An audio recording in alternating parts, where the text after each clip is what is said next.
Welcome to the ins and outs of live streaming. This week, joining us, we have Shelly Saves the Day. Hey, Shelly, how are you going? I'm doing very well. Thank you for having me. Welcome from Seattle. I know you're like on the opposite. So, I mean, I don't think we could be more opposite. I don't think we could either. I'm from the down under. Mm-hmm. Yeah. Shelly, I've got so many questions for you. Oh boy. Yeah. I didn't do it. Whatever it was. Strap in, get ready for a ride. I look at like what you do on your channel or channels, and you live stream a lot, but you also make like so much other content as well. So can you give us like a little description of what it is that you do and who you are, really, is what I'm trying to get at. Yeah. So excellent question. My name is Shelly, if we haven't met, and I make educational videos about how to do YouTube and how to make money sharing what you love with the world. And what I used to make videos about, and some people could know me for, is making a lot of iMovie video editing and YouTube help advice videos. So that's how I first kind of got on to this channel for Shelly Saves the Day. And that's kind of who I'm helping. I just want people to be able to share what they love with the world through video. So that's kind of me in a nutshell. And I live in Seattle, and I've got 2 cute puppies. So you didn't ask, but I'm telling you about that. Puppies, so you have cute puppies too. I do. Actually, Louis is behind me here. He's just like, we've got to keep him here, otherwise he just stands outside and barks at the door. Yeah. So he'll either sleep in here or he barks. So he comes with. Yeah. That's awesome, Shelly. So with Shelly Saves the Day, you do live stream, you run podcasts, you put up shorts, you have like video on demand. How do you decide what's going to be what? Like, obviously you're getting a million content ideas, but how do you decide what's going to be what?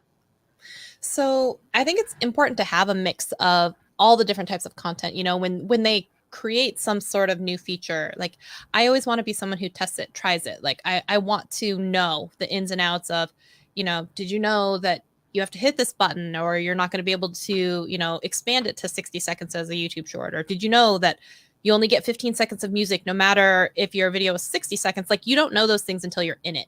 Right. Yeah. And so like, I've always felt it's really important when they put out features that you use them, that you try them. Right. And that comes to everything from Instagram to, TikTok or even on YouTube. So I think about that. And one of the reasons that I started live streaming, I had a couple of reasons, but one of them was that I was short on time. And live streams is one of those ways that, there's no editing involved. You can do interaction with people that are there. If it's really good and you've got question and answers, you could maybe take out some of those sections and put them as short video on demand type clips and take small sections that you need.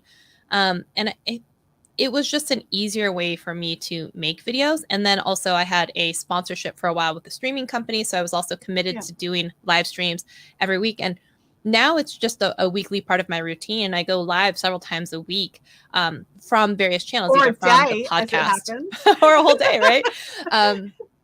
Thursdays are usually the big day because I co-host a video podcast with my friends Gwen Miller and Dane Golden.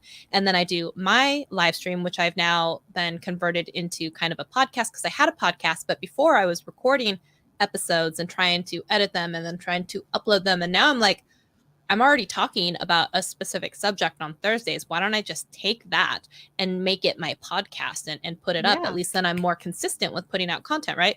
So a lot of that is about me being lazy as a creator or short on time. So honestly, that's the truth of it. And so that's now what I do. And I try to make sure that I'm not very good right now with doing a lot of the video on demand. I definitely want to get there. But right now, as much as I can commit to it is the live streams and now trying to do YouTube shorts, because before, and I think we've talked about this before and my story, but I had about like 200 videos on video editing, which I don't want to be known for anymore. And that was 95% of my views. So I ended up privating all of those, and I'm trying to flood the marketplace.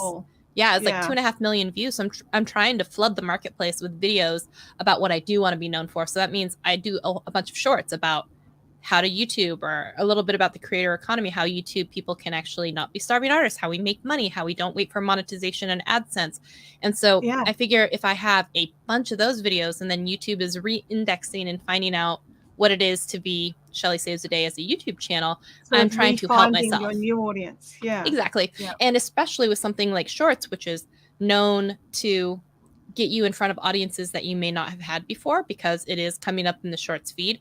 I want those people to come across those videos and then come to my channel and see I've got a whole bunch of things about that same topic and not the old topic that I don't want to be known for anymore. Yeah.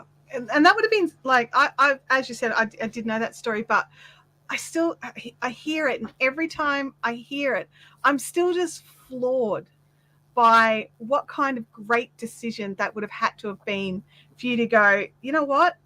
I'm taking out 2.5 million of my views. I'm privating like 11 billion of my videos. And it's that they weren't bad videos or anything like that. It was just you'd done a pivot in your business and you wanted to change what you were known for. And I sort of sat there the first time I heard it and I just thought at that exact moment I was doing a pivot. It made me feel like, okay, you're a sukila, okay? Because Shelly just went bam. And I went, oh, I'm just going to creep over here a little bit. Right. Sometimes you got to rip off the Band-Aid and just be like, this is what we're doing now. So, and you just got to commit for a little while. And, if it turns out to be a horrific move, it's not anything that is, we used to call it at places that I worked, a one-way door where you can only go through one way. And it's like, absolutely not going to work out for you. You can't turn around and come back, But a lot of decisions in life and on a YouTube channel, they're not just one-way doors. You can come back, you can change your mind, you can pivot, you can whatever else it is. But also because AdSense is such a small piece of my revenue pie, I was like, oh, you're going to take me from like 1 penny to like half a penny. Ooh, you've hurt me. So scary. Yeah. It's like, oh no. So it's like sort of thinking a little about the monetization stuff, but you didn't start in video, did you? You had a corporate life, you had a pre-YouTube career. How did you, like, if you can give us a brief overview, obviously personal reasons and privacy issues, but a brief overview of what kind of work you were doing and what on earth made you go jump to YouTube or live video in general, because I know you're not just on YouTube, you're also on Twitch and you're hard on Instagram and you're playing on TikTok, and it's like you've got all these things that you're like having a go at. So right. And that's the thing is you just, one, you don't know which platform might be the right platform for you. I found that I love TikTok. I like definitely, and I feel like a lot of people are like, ew, that's like for 15-year-olds that are dancing. I'm like, TikTok shows you what you interact with, right? And I'm like, if that's all you're getting in your feed, that's all you're interacting with. Like, I will say, and on a limb, I will absolutely say, TikTok algorithm is so much better and more accurate than the YouTube one at giving you and feeding you exactly what you love and keeping you on the platform. And I remember they gave me the year-end recap and it's like, you've liked this many videos and you really like these videos. And it was like dog videos, homecoming videos, like, these. And I was like, yes, I do. I love all those videos. Keep showing them to me. And they do a really good job at it. I somehow have a lot of pool cleaning videos. Oh, they're so satisfying, right? They really are, like the murky green grossness to sparkling. Anyway. Right. Absolutely. And, if you think about it, like, being on all of these different platforms, though, you pick up little intricacies and nuances about all of the different ones. And I think that even being on TikTok has made me a better YouTube creator, Shorts creator, just better creator in general. So I don't think it's bad to sometimes experiment with some of these other platforms, because also some people aren't meant to be on YouTube. And I don't mean that as an insult. I don't mean that in any kind of, but you'll see those people who like keep hitting their head against the wall and they just can't seem to make something happen. And then all of a sudden they go to TikTok and blow up, or vice versa. You know what I mean? Yeah. And it's sometimes they'll hit Twitch, and Twitch will be like their natural fit. Exactly. And sometimes all of us are trying to do this like round peg square hole thing, because all we keep hearing is has to be YouTube, only YouTube, and but maybe it's TikTok, maybe it's Twitch, maybe it's something else, maybe, and it's so interesting and to think about that so many people close themselves off from that because they think TikTok's just for dancing teenagers, or, you know, Yeah. blank is just for X. And when you do that to yourself, it's kind of a disservice, because you also just don't know where something is going to blow up. Like I had same video, and I strongly believe in what I call like platform, like polygamy, if you will. And you take that same piece of content, especially vertical, and you put it everywhere. I put it as a TikTok, and as an Instagram reel, and as a Facebook reel, and as a, you know, on Twitter. And then I put it as a Pinterest pin, video idea pin. And I had one video. Sorry, I was going to say, can I ask, like, when you plan on doing that, like multi-purposing a single piece of content, I'm assuming you record that locally and then upload it natively to each of those. You don't just throw it up on TikTok and then rip it down with its, you know, watermark it all and throw it everywhere. I've done both, but I was going to say that you just don't know where something's going to take off. So I had a 10-second video about a syrup pump for like coffee flavoring syrups, and it got like 320,000 views on TikTok. Really? And then it got like, wow. Yeah, and then it got like 2,000 views somewhere else on like Instagram, and then you put it on YouTube, and it got like 5 views. Yeah. So if I was only all in on YouTube, right, like I would have missed out on 320,000 views from TikTok, you know. And to answer your question, it depends where I make the content, because if it's an effect that I want, if it's a special effect or a green screen, sometimes I'll make it inside of the app. And then I can either do a screen recording in a full screen before I post it. I can also use a TikTok download watermark remover, such as like SnapTik, but caveat with that, but usually it misaligns the audio and the video. So then I end up taking it inside of a program like InShot, and then trying to align the audio again, and then exporting it and then uploading it again someplace else. That's bizarre, and then, that it that misaligns the audio. And then sometimes I will just make it outside of, you know, regular phone, and then bring it into Final Cut Pro or in InShot and do it on the phone, and like just upload it everywhere. So it just depends. Awesome. Sometimes it depends on if there's a special effect I want to use. Because they all do have their own little special things, don't they? That the little things that make you want to be there and make you want to be on that platform, because they've got this cool music that this one doesn't have, or they've got this great filter. Or I've got a friend who started making filters, and I'm like, why is it just here? Why isn't it also over here? And it's like, because it's easier to put them here. I was like, makes sense. Yep. Makes sense. So there's like a TikTok filter that like showed there's me, and then it like duplicated me, and there was like 100 of me. So that's not something that I can make inside of, let's say right now, Final Cut Pro or something else. So like I made it inside of TikTok, and then I like downloaded it without the watermark and put it elsewhere. But that's because I needed that special effect. So you do try to remove watermarks where you can?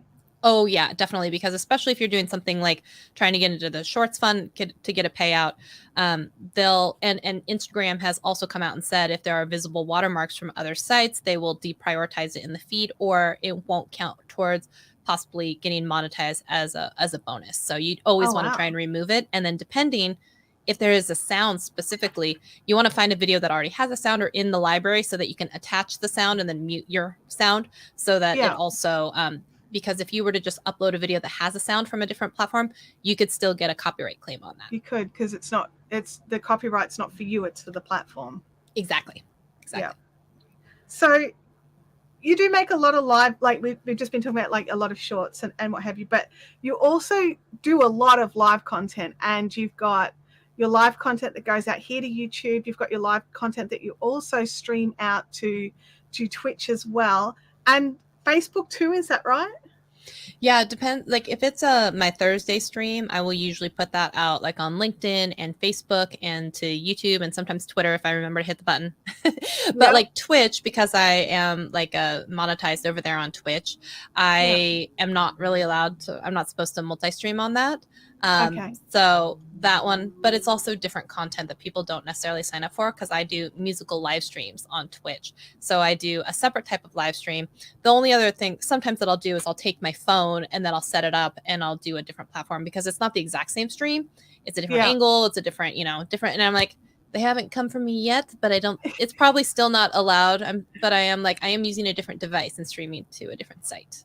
You are. I don't know what the rules around like that technicalities. would be. I mean, it's not a multi-stream technically. It's not. Is it? They don't want you to multi-stream, and so that's why I don't. Once I got monetized on Twitch, I usually will use a separate device to stream to another platform. So, for those people that are watching that don't know what multi-streaming is, would you mind sharing about what multi-streaming is? Yeah, so a lot of people will know live streaming where, you're watching us on YouTube right now.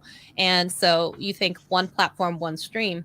But if you have a service that is basically called a multi-stream type of thing, you're allowed to pick different destinations. And so Facebook could be a destination, Twitter could be a destination, YouTube could be a destination, or Twitch or something like that. So usually it's a service that you end up paying for that's going to take your one signal and push it out to these other platforms. So all of the platforms will see the same stream, and you don't have to record the same thing over and over and over again to put up on the other platforms. And some platforms don't like it when you do that. They won't monetize you. Well, yeah. Well, and what's interesting about that is like Twitch is the one mainly because they have kind of like this embargo on your streams where they don't want you to share like the clips or things from it for 24 hours. They want to make sure that they're the first people to get that content. So if you wanted to, then a day later, which is what you see sometimes some gamers do, they might rebroadcast it, the next day, but it may lose it if interest if it's not really interacting in real time. But you might see them take out snippets and clips and cool things like that and then put that up on YouTube. Yeah. Gosh, it's my brain just totally caved in. The thing with live streaming is we do have so many options. We do have choices of platform and choices of softwares and multi-stream or not multi-stream. And then if we're not going to multi-stream, how do you choose which platform gets what?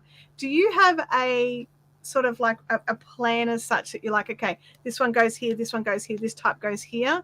Or is it just really dependent on, like, you want to put your Sad Song Sundays on Twitch, and so you want to have like, specific programs on there? But when you're coming up with something new, how do you decide?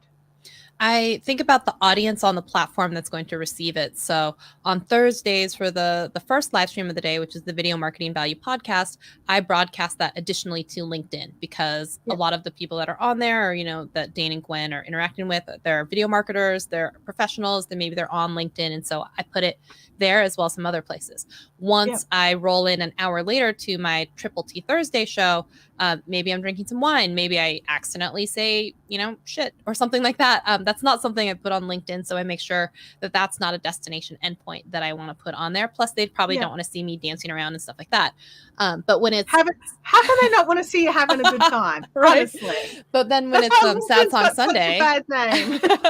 I don't want to put Sad Song Sunday on my YouTube channel, especially because every single time I do, I always get hit with copyright claim. And I'm just not trying to invite that type of stuff into my world. So it's really about what is the content or what is the intended audience. Yeah, that makes a lot of sense. So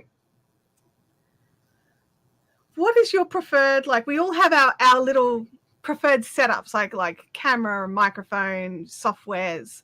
Do you have a preferred, like, this is my comfort zone, or are you willing to just shake it up and go with whatever? I think as a live streamer, a lot of the time you get very used to saying, let's try it, and you're changing the wheels on the bus as it's moving down the highway, and you're like, let's give it a shot. Watch the wheel just pop off. Right? You're like, well, we're gonna need something else. Right? And I think it does make you like more resilient and more resourceful and more like able to handle so many things. But for me right now, I usually will end up doing an eCam setup and then pushing and connecting to Restream to broadcast. Sometimes on Sad Song Sunday, I'll go depending on directly into Restream from their studio if I don't need any of the overlays and graphics and music and stuff. Sometimes I'll just keep it simple and go from inside of the web browser based for Restream. It just depends, because also one of the things I do on Twitch is I make sure I don't stream above 720, even though I can do like higher resolution, because a lot Twitch of people is just going to compress it anyway. Yeah, not only are they going to compress it, but a lot of people who are watching it always watch at 480 anyway, so it's not worth pushing out that high of a signal and stressing out the machine and all that stuff. So that is one thing that I do. I just like I do 720 usually when it goes there, and honestly, a lot of the time Facebook will also too. So even though I can stream in 4K, I'm like, if it's Twitch, I don't. Yeah. So eCam, Restream. obviously a Mac user. Ecamm is for Mac only.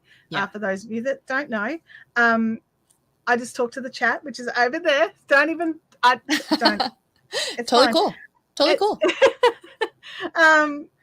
So what kind of hardware do you like? Are you like a hardcore, I've got to have the top of the line of everything for my streams, or have you got like tried and true? Like what's your preferred sort of hardware path? It also depends on the platform. If I go live on TikTok and I just go from my phone because I don't have an option, because you can't go through OBS, or I don't have options yet for that. Yeah. And Instagram's the same. Yeah, right? Yeah. And so right now, hardware, I used to use the, let's go back a few. I used to use the Panasonic G7, and then I upgraded to the Sony A6400. And now, since I have it, I use the Sony A7 III. But I like to have the little, to be able to see the little monitor on the back. So I have the little nicey rig like mirror thing that like kind of comes down to reflect the little thing, so I can at least see if I'm in frame. Because the A7 it doesn't have a flip out screen. Yeah. And then I use the Shure SM7B. That's so Nikon. Yeah. I know. You have to get to the A7S III to get the flip screen. It's like, come on. So, and now I use it running into the Broadcaster, but I used to use this running into a Cloud Lifter into the Scarlett 2i.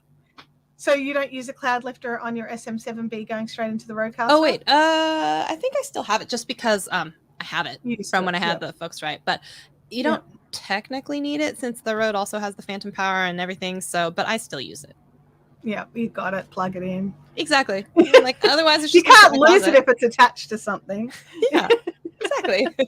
That's awesome. That's some serious kit you've got there, like the Rodecaster and the SM7B. Like they're investments. Oh my gosh, it took me a long time to get to the point where I even bought the Rodecaster, and I think like I only got it in this last year, and before then, for years, I've been using the Scarlett 2i and this mic, which was gifted to me from Shure. So, I wasn't spending a huge ton, and I think a lot of people get caught up on all the gear that you should get. But I remember I first started live streaming, I was using the Panasonic G7, or even before that, it was the Canon 70D, trying to like get it to work, but it doesn't have clean HDMI, so trying to like work with all that. And honestly, the Panasonic G7, before all the chip shortages and everything was happening, I think I bought that for like $399. Wow. So it wasn't like, because the chip shortages have really changed the landscape of buying our hardware, hasn't it? Mm-hmm. Yeah, for sure. So I ended up buying this Sony camera that I used from like the Sony buy sell group on Facebook, because a lot of the time with video and photo gear you can get used for a good price. So that's what I did. I get a bit jealous of the used market that you guys have over in the US. We don't really have it here. Oh no, yeah. It's like, I mean, I could try and sell it on Facebook Marketplace, or buy it from some rando on Facebook Marketplace. And I mean, that's what I did, technically. Oh, it's a bit scary. It is a little scary. Yeah. Because it is very easy, like you said, for people to get caught up in what gear do I need. Like, I want to live stream, therefore I must have Rodecaster Pro, top level microphone, super duper camera, amazing lighting. Like, I love my backdrop here, but it's a bunch of fairy lights. These are Ikea lights, these ones here. and that wall is sticky taped up. Oh yeah, like my little curtains. You can't see them now, but they're held up with command hooks. They're actually like blackout curtains with they're on command hooks. They have the little rings on the top. So I just put command hooks up there, and I put them on there, and I had like fairy lights for. I mean, like, it's not. I would go live off my phone, honestly. It's easy enough, and like the audio, like I think it's more important for people to just get started. Yeah. It's not about the gear and equipment, even though like I have some now that's nice, but it's also been like 5 years. 5 years into it, now I have some nice gear. And that's the thing. Like, I where are we at now? So it's 2022. So I started in 2016. So it's a long journey to get the gear. Is. And I started with a C920 webcam and a lav mic. Mm-hmm. And it worked for years, years. And people forget, like, complained. Jenna Marbles was like on, her internal built-in webcam on her like MacBook for, like, people, you make it work. That's just, you make it work. We've got some hellos in the stream here. Pixel Peer has jumped in. Hello. And James Pruitt, Shelley, are you living on live today? I know. This is the last one for the day, man. Yeah. The fourth one. It's been such a day. I started I really like 8:45 in the morning. Yeah. So I had a nice break in the middle of the day, but like the afternoon was pretty packed. Goodness me. Oh, here we go. We have a live streaming question from Florida Manufactured Home Living. So who zooms to split screen in and out? That would be me. Mm-hmm. That would be me. Yeah. I'm currently on StreamYard software at the moment. So it's just got a button. I just click a button. It's not difficult. I just do this click. Oh, click. Oh, let's not do that too often though. It might create some problems. So you've got all the different platforms that because you stream to just about everything. So you've got experience in streaming to so many different things, and your channels are at like, you keep cracking that 40K. It's like, get there. And do you have like a piece of advice? Like you've got experience in this. You've been doing it a long time. You've crashed and burned and not crashed and burned multiple times. That live video just does that. I was on a live stream the other day and all of a sudden OBS just shut down. Yep, that's definitely happened to me. Yeah. Middle of the stream, it overheats and just freeze, like everything. And I once did a live stream where I was like, I can't click any buttons, y'all. I literally, there's nothing I can do. I can do nothing. Like, I hope you can hear me because I'm rebooting. I'll be back. Yep, been there. Oh my gosh. It's so really the big thing with live streaming is it is daunting at first. Like I was even saying before this stream, this is the first stream on this new channel and I was nervous, and I've been streaming for a long time. But you've just got to sort of just put your toe in the water, really, don't you? Mm-hmm. You do. And if you think about it, it's the mindset. And we talked to this a little bit this morning, where if you really think about it, you're Zooming with people like, a lot of us have been over the last couple of years. And that's technically live streaming with a limited audience, right? Yeah. You're FaceTiming with people. Maybe you're Marco Poloing with people, and you're sending Instagram stories maybe. And so if you think about it, that's all kind of live streaming with just a very small audience, right? Absolutely. And so if you think about that, though, it's not as scary. It's just scary because you think tons of people are watching you flub up and make this mistake. And that's most of the time not the case. Like you've seen, like my best live stream, I have like 15 people, Yeah. So 15 people watch me mess up. So be it. I can always private it or quit the stream or whatever else, I think there'd be a lot more pressure for someone who's got like millions of subscribers and so therefore thousands of people watching them, so at the very beginning when like I know that people have this fear of like, oh, I don't know if I want to live stream because no one will show up. That's the best of all things. Like you don't have people sometimes like interrupting you, taking you off course. You can say everything that you want to say if you want to. And this also comes back to, you don't want to just start a live stream with no plan in mind or waiting for someone to show up to then decide what the live stream is going to be about. Like, especially in the beginning, I would say you need to have a plan, an outline of how you want that live stream to go. Already be thinking about something to do on the live stream, whether it's, I'm going to do my makeup, I'm just going to turn on the camera because, this is where I'm at, or I just got this thing and I'm going to unbox it. And if you happen to be here and you have a question about it, let's do that. And so there's already a purpose, whether it's, I want to talk about this and I've got some slides and I want to show you. And if there's a question, great, we'll save it towards the end. So if you think about that, then it's not as nerve-wracking because you should probably be already talking about something that or something that you already had interest in, Yeah, because you've prepared and you've researched it. Yeah. Yeah. So I think more so it would be nerve-wracking if you just showed up and you're like, I don't know what this live stream's about. I have no idea what we're going to talk about until someone comes in. If someone comes in, you know what I mean? Like that is more nerve-wracking than anything else. But if you're like, I just want to make sure that I put out this video today and let you guys know what I got in this makeup subscription box. If you show up, great. If you don't, I'm still going to make this video. Yeah. And I think that's a really important way to think about it. So we have a lot of creators who are thinking about live streaming for the replay, and that sort of plays into this, where if you're live streaming for the replay and you don't have a plan and you're waiting for somebody to show up and you are just trying to fly by the seat of your pants, don't look at me like that. I'm not. I'm just looking at the camera. I'm not looking at you in any way. No judgment with flying by the seat of your pants. See, but you have a plan. You have listed questions. You already had an outline of how you want the interview or / live stream to go, right?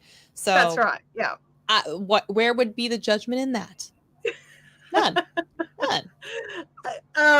I totally lost my stream of thought there, but when we do these live streams and when you're planning them out and when you're deciding, because I can have some questions planned, but I don't know what the answers are going to be, and then I don't know where that's going to lead on, and that's the journey. That's what people are here for.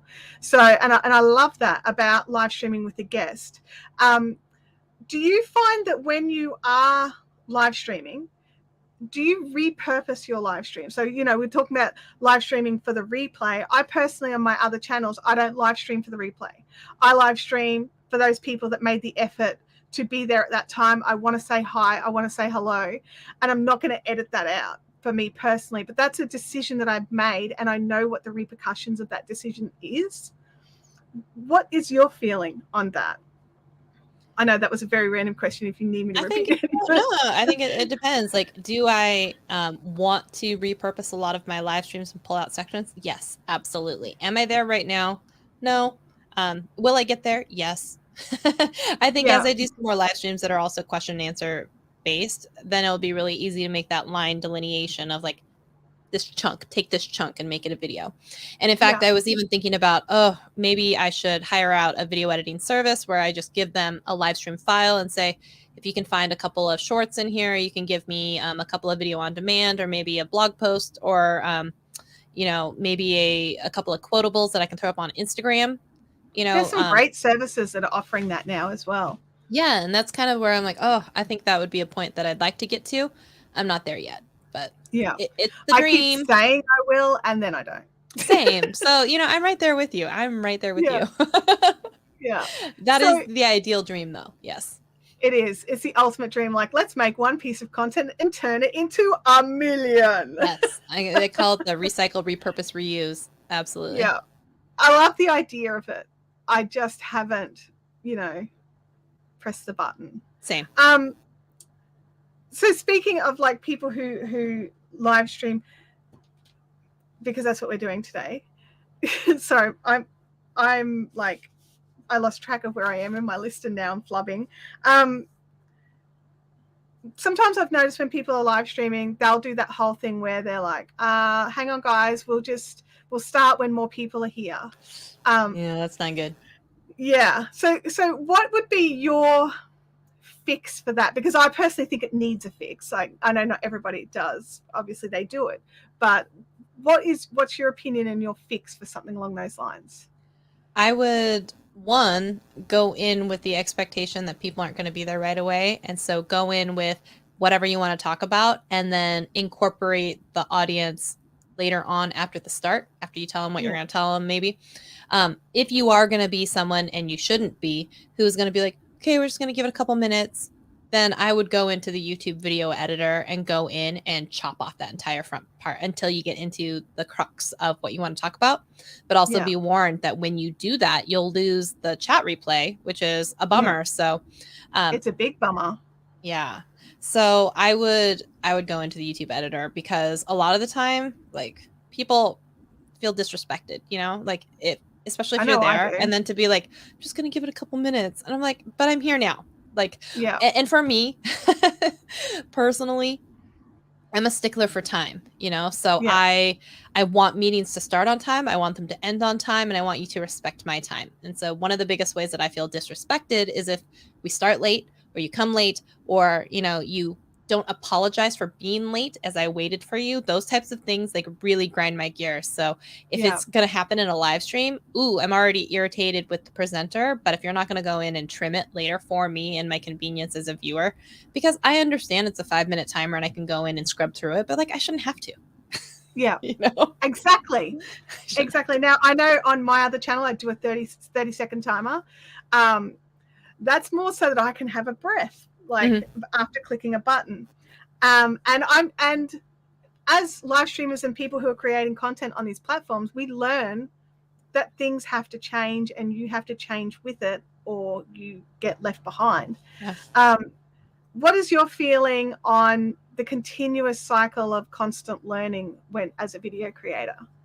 I think one of the most dangerous things that you can do is decide that you've learned everything. And I am constantly like learning and trying to level up and find more information and watch their updates or, look at their blog posts, because if you were someone who didn't understand what shorts was and you never jumped on any of them, right? Or if you didn't ever understand about live streaming or the updates that they just said, like if you think about in terms of if YouTube is a job or a side job, anything like that, you usually need to up level your skills, whether that's going to conferences or, taking continuing education. But I find some video creators don't do that. They don't think of YouTube as a continual education type of continuum. And I think it's interesting because they're then the ones who say the algorithm hates me. It doesn't show my videos, and I'm like, you're not utilizing shorts. You're not utilizing premieres. You're not doing live chat. You don't know how to set up the permissions correctly for making sure that people can watch it back later. So how much of that can you blame when they do put out this information and you don't actually go and learn about the platform that you're trying to profit from? You can't blame that on YouTube when they have all these features. And when they usually have a new feature, they want you to use said features. So if you know nothing about them, they prioritize it, right? They make it so that there's an advantage to those people that step up the game every time. So I look at like things like Creator Insider YouTube channel, the YouTube blog posts. Like there's a whole pile of people who specialize in sort of talking YouTube, and I try and check all of those. Do you have a favorite or a top 2 or 3 of places that you just like? They're your they're the places that not only do they put out regular information, but it's good information. I like to sometimes hear it from the source. So I will go to, the Creators Insider channel for YouTube. I'm part of the Shorts community where we have meetings once a month with other Shorts creators, but with someone at YouTube and talking about different things. So I try and keep my ear to the ground. Back when they had certification programs, I got YouTube certified in several categories because I wanted to learn. Because they've taken that away now, haven't they? They did. Yeah, they did. It's such a bummer. And they changed the whole way that the process happens. Now the only way that you can get into it is if you have a partner manager to enroll you, and you only have a partner manager under certain conditions. So it's kind of a bummer. And it's not even pure subscribers anymore. No, because even some of the people who have the subscriber requirements still don't get partner managers. Yeah. So yeah, that was a big bummer because, and in fact, just have that be as part of transparency. YouTube certifications expire. So if someone says they're YouTube certified and they don't want to tell you when it expires, it's like expired. I get it, but it's like if they're not going to tell you when it expires, it already is expired, gone. And the categories that I was certified in, they didn't even offer them anymore. So it's kind of like, but I have found too that some people don't want to share that. They'll just say, "Oh, I'm YouTube certified." So I don't say that anymore. I said I was YouTube certified. And because you also that was true. Specify which areas you were certified in as well. Because I was out of 2, 2 out of 4 at the time that they had, and I just didn't have time to go take the other ones. But they had specific categories, and they had requirements on you can use this badge, but only for this time and only for, until your certification expires. So it grinds my gears a little bit when I see people who still say I'm YouTube certified. I'm like, I know for a fact that you're not certified anymore. You really shouldn't say that, because it's using it in a way to like provide validity and like, oh, look at me, I'm so smart, I'm so educated, you should. And sometimes it's people who are asking you to pay for consultations or different things like that. And I was like, I get it. And like, yes, we took additional training, yes, we took tests, yes, we but like, be honest. And like that to me just feels like a little sleazy. It's like, I was certified, but I'm not going to say I'm currently certified. It is sleazy. That's why it feels sleazy. Yeah. So just to take that one more step, how would you sort of like, what's your fake data on people who are trying to sell a product or trying to sell training to creators. Like we have a lot of new creators and people who are stepping into live streaming who jump onto this channel. And how do they navigate to not get hooked in by somebody who's and the fakers? Yeah, it's hard. Fakes. And honestly, because they look so good. They look so good. Yep. And I will say sometimes it's really gotten me upset, and it's really upset me because I'm not someone who likes to tout a lot. Like, I have these certifications and you should book me. And you know, like, I'm not someone who usually goes around and says, like, buy my stuff and like hire me to do stuff. But I have found that usually it's the squeaky wheel that gets the grease, or the people that show up show constantly. their pocketbooks. You know what I mean? Like, and so there's this fine line, I feel like, that some people are walking with, like, they're inflating, you know, how much influence they have, how successful their programs and systems are. But at the same time, who am I to, you know, come along and be like, well, you should have bought my stuff, or you should have, you know, and it's kind of like, it sucks because the person has to buy it because maybe it works for them. Maybe that was the right coach for them. And so I can't just come along and be like, you really shouldn't buy their stuff. You should buy my stuff, because they could crash and burn with me, you know? Yeah. And so that's something that's really important as well, is different coaches and education sort of YouTubers, their styles may not fit every person. So you do need to go and find the voice that resonates with you, but they also have to be a qualified voice, if that makes sense. Like says Chantel with her channel of 125 subs, teaching people how to live stream. But here's the thing I would also say with that is sometimes the things that people use to qualify are vanity metrics, such as your subscriber count. Subscribers. And I know some people, YouTube coaches, who don't even have a YouTube channel, or their channel is so small because they're so in the day in and day out of helping other creators with their channels. But if you were to look at their channel, they'd be like, who's this person? And I'm like, well, I happen to know for a fact that they worked with channels with millions of subscribers and helped them close brand deals. But if you're just looking at vanity metrics as the only indicator, right? And that's someone not doing their due diligence for knowing, like, who have they worked with, where did they work at, what are their methods, what is like the guarantee.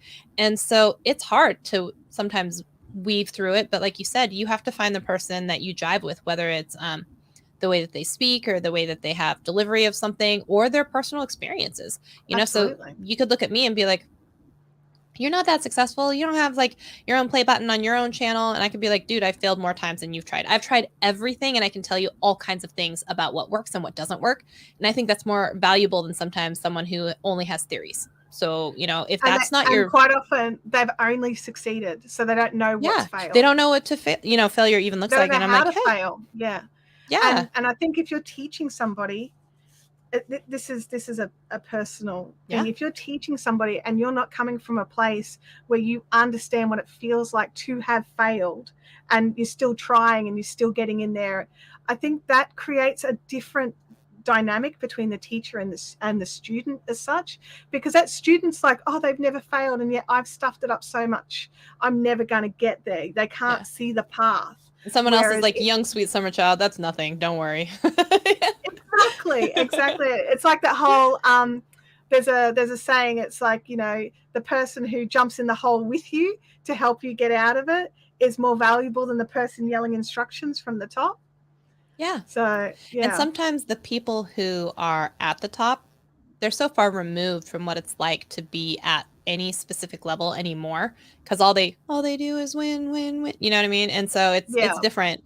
And so sometimes I don't mind if the person has a smaller amount of like followers, or I want to know more about, like, who have you worked with, what kind of results did you have, were they happy, what are you going to do for me that's different than working with someone else, you know? And maybe it's something like, you don't have a lot of experience, but we're going to do a lot of one-on-one sessions, and that's more valuable to me than being in a program where it's 500 people in a cohort, you know? So it really, you pick and choose about what's the most important to you. And that's another thing that's important to remember, is that you've got these groups where there's tons and tons of people in them, and you do feel like just a statistic, just handing over your credit card information. And then you've got these other groups that if you've got a question, it gets answered. You're not just like being referred to, you know, find it in the chat, we talked about that already, go away. Well, and I've seen And some groups where it's also not only groups, but programs where it looks great from the outside. It's all shiny yeah, and sparkly and bright. And there's this face of the YouTube channel that's got hundreds of thousands, let's say. But once you get into the program, you're not working with them. Their name yeah, sold you into the program, but you're not actually working with them. And that's not what you yeah, get. So it can be deceiving as well. You know, I've had yeah, programs that I've been part of that I got into that I thought I was going to be working with someone specific that sold me into the program, and I didn't work with them. I worked with an accountability coach, or I worked with, something else, and it was that other person's curriculum, but it wasn't them. And like what you yeah, got was like maybe a live stream with question and answer where 200 people are trying to get their questions answered, but they've only allotted an hour once every other week or something like that. And I'm like, I yeah, didn't pay this much money for that. And if I'd known, yeah. I would have spent my money on something else, Yeah, and it's definitely, I think if you're going to do that, because I understand why people do that, there's only one person and they can't help everybody. But if they're going to do that, they need to say that in the before you sign up kind of like, hey, you're going to get time with this coach and this person, and I've Yeah. trained them, and then we'll do these group calls, but we might only Yeah. get through a couple of people. Like, Like I find it transparency deceitful is the to show key. up and then on like the orientation day be like, these are the coaches you'll be working with and not me. And you're like, Yeah, ever, what? ever. Like they talk about one-on-one coaching, and then you're like, that's awesome. And then it's just like, but it will never, ever, ever be with them. Yeah. And you're just like, oh, mm-hmm, Yep. mm-hmm, Yeah. that's great. How do you find out like the backgrounds of people? Like what's your research look like? Do you just look at their website and check through like their testimonials and things like that? Or do you dig a bit deeper and sort of try and find information somewhere else? I think all the above, like, do they have any testimonials? And sometimes people don't. And like when I was first getting started, I didn't have a bunch of testimonials, but I was damn good at what I did because I studied and I learned and I was, and I went through these trials and tribulations. But if you looked on the outside, I didn't have a fancy website. I didn't Yeah. have, like, I was trying to be scrappy. I was using Calendly and I was using free Google Team Meet, or I was, different things like that where I was just trying my Yeah. best to make it happen at the very beginning. Also love Calendly. Yeah. But I mean, if you think about it, sometimes also you can Google, like Yeah. this person, program, testimonials. Is it a scam? Or if you Yeah. have someone, especially that is trusted, that has gone through the program, I like to know from someone I know. Did you go through the program? Did you like it? Did you work with them? What was that like? Yeah. That kind of thing can be really helpful too. But I Yeah. think at the end of the day, you really got to be like, do I vibe with this person? And maybe it comes back to sometimes live streams because everything looks shiny and bright on a video on demand. But like sometimes on live streams, you get the actual authenticity of someone. What's it look like when they stub their toe? What's it look like when their audio stops working? What's it look like when they, something Get a else question happens? they don't like. Yeah, exactly. Right. Are they kind of That's one snarky that, about it? Are they, mm, are they like funny? And you have to have that kind of feeling like, oh, I jive with this person or I don't. yeah. And that's one of the things I love about live stream. I'm a live stream tragic, Shelly. That's kind of why this channel became a thing. And I love watching live streams of different people. And even like for yourself, today you've done 4 different live streams, and they were all sort of different types of live streams. And you were nearly like not a different person, but you're a different version of Shelly, like for each one. Like I'm all for pushing out different versions of yourself. I think you've got to push out a version that you're comfortable with, but I I think think it they're all still needs still to me. be. I just try not to drop the F-bomb on LinkedIn. I mean, I am all good with that. Let's not drop the F-bomb on LinkedIn and have some CEO be all like, You know what though? They'd have to be like 50 They'd minutes have to be into a live watching. stream. Like Yeah. by then they're a fan. Yeah, They're a if fan. they're still here. If they're still here. Like, you're not a hater, you're a fan now. Just relabel it. Yeah. You're just here. There's a You're freaky here. geek who is in our chat today. He originally started as a troll on my other channel many years ago, and now he's not a troll. Well, he's still cheeky, but he's not like he crafts during the live streams now. What kind of crafts? I love it. Yeah, so it's like the haters can be turned, can't they, Freaky? Say yes. I say that haters are confused fans. Oh, I like that. Yeah, I like that a sometimes. lot. Sometimes they are. Sometimes you can turn them. Oh, I love how you've worded this, Freaky. She's a gem, showing her different facets. That's correct. I love that. Well, I think Freaky a lot says of us submitting right sometimes now. will end up morphing a little bit based on the environment that we're in and who we're talking to. So if Yeah. you were, Gwen and Dane on the video marketing podcast, they're a bit more professional. They're a lot more experienced. And so maybe Yeah. I'm saying what I'm talking about, but also in a more professional manner. And then you get into my live stream and I'm just like, woo, a little bit more squirrel brained and I'm not as like on point. And then I come here and I'm like, well, I don't want to offend anyone here. So yeah, I do try and take into account your audience and you as a person. So, yeah, different facets, and we're pretty laid back here. Yeah, for the most part. I am having a problem with Shelly. Oh, there you go. You're back. With me? I'm just running a quick speed test. It's live, everybody. This is what happens. You froze on my screen. Yep. I don't know if you froze anywhere else. It could just be me. I hope it was on a good freeze frame. It was actually. You were smiling. Was I smiling? Okay, good. Yeah, I had that once happen. Smile. Like someone put out like a tweet or like an Instagram story, and I was like, "Hey, I appreciate the smiling face and not like the resting bitch face, moment that you captured. So thank you for that." So like when they make that effort to like not get my third chin in, I'm so happy. Fair. It is. It's definitely like live streaming. Watching somebody live stream outside of their video on demand sort of life does show a different side of them. It does show a more, I mean, it could be a more tense depending on the situation, but generally a more natural version of themselves. Yeah. Because they can't stop, rewind, cut. They just have to roll with it. Have you had any things that you were like, oh my God, I wish I could just delete that? All the time. But, it is what it is. Well, most of the time it's something small, like I said, but like I have 12 people in my live stream at the most or something. So there's one time I think I was setting up a phone. I accidentally flashed my phone number across it. That was bad. Ouch. Right. So I went and blurred that, or I privated it until it was, I could blur it. So that I'm thankful I didn't have hundreds of people, and then trying to take screen capture and then like start calling me. Right. Yep. Right. So thank goodness for that. Other than that, I mean, just like a couple of things like that. Sometimes like I've shown the wrong email address I didn't want to, and I don't want people emailing that. So I have to go back. I'm like, oh, let me pause that. So for that, I'm thankful that it's a smaller audience.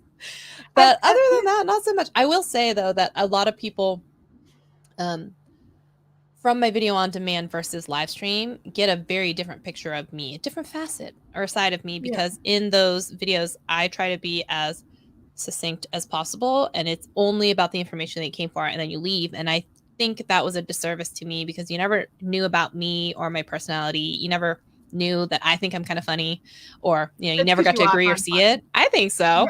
I thank you. Hilarious. Thank you. And I never really injected any of that into like my tutorials and stuff before. So I think that live streams for me are a place for me where people get to know a bit more about me and my little quirky sayings, or how I, say things or go off tangent all the time. And it's a truer reflection of me. So I'm more proud of the relationships I build with people who come to my live streams, because it's based on a more genuine version of me than what you get in a polished video on demand. Yeah. And I think that's the word, isn't it? They're polished. Yeah. Like that. And that's something that's really hard sometimes for people to see the different, like YouTube at the moment, because it changes every 4.5 seconds. YouTube is really like no intros, jump in, data, give them what they want, get out as fast as you can. Don't waste any time, no fluff. Give them their information, let them go on their journey. And so you don't have that opportunity. And then YouTube is also like, live streams are awesome. Go as long as you want. Well, that's because, YouTube's main objective is to get people on the platform and to keep them on the platform and not have them leave. So they're happy to have people jump into a live stream who are true fans and want to hang out with someone, because They love the interaction. They like seeing their name on screen. They hang out usually 5 times faster, which means, YouTube can show them more ads or whatever else. So YouTube does like and enjoy that. But a lot of the time it's not great for replay value or people who don't know you, because they don't know that, if they want to invest 20, 30, 40 minutes of the time with you. And I think one last thing that I would say that some people get really scared about with live streams, besides not having an agenda, is thinking that they need to be these marathon 3-hour live streams. And, there's nothing wrong with going live for like 2 minutes, sharing an update, sharing, what you want to share, and then being done. You can be quick and be done. And you're right. There's no time limit. And especially when you're very first starting out with like a plan for like 5 minutes. Yeah. So, what sort of nearly like a script you would do for a video on demand, because in that time you possibly won't get many people jump in, if any, for your first one especially. And just being able to go in, have a go, knowing it's live, because it is different feeling when you're live versus when you're live but private so nobody can see it, like when you're just testing. But go live, public live, okay, and then you hit end and you're like, I did it. First live stream done. Tick. Yeah. And I would absolutely, like I said, if you have a plan of something you already want to talk about, if it was just telling someone how to make a morning coffee, and if it only needs to be 90 seconds long, and you show them all the things that are going inside of your morning coffee, and if no one shows up, it doesn't even matter, because like you were still going to do that anyway. And so anyone watching it back later can still find value in, here's a 90-second recipe tutorial on how to make morning coffee. Absolutely. Good. And just get it done. And I love that there's no time limits. Like we quite often get an idea in our head how long we want something to be, but everyone is smart. They know when you're just trying to stuff it and fill it and just trying to like push it out, and no one appreciates that. Like their time is being wasted, really. Freaky in the chat here has been harassing me for 6-hour lives for some time now. I ran some 6-hour lives for a company a couple of years back, and now it's a thing. Now it's a thing. Why won't you go live for 6 hours? It's like been there, done that, needed 2 weeks to recuperate for going live for 6 hours. It's a lot. You know what? There was a video today, Philip DeFranco, I don't know if you watch him, but one of the news stories that kicked off the hour was about these subathons and these live streams that happen on Twitch.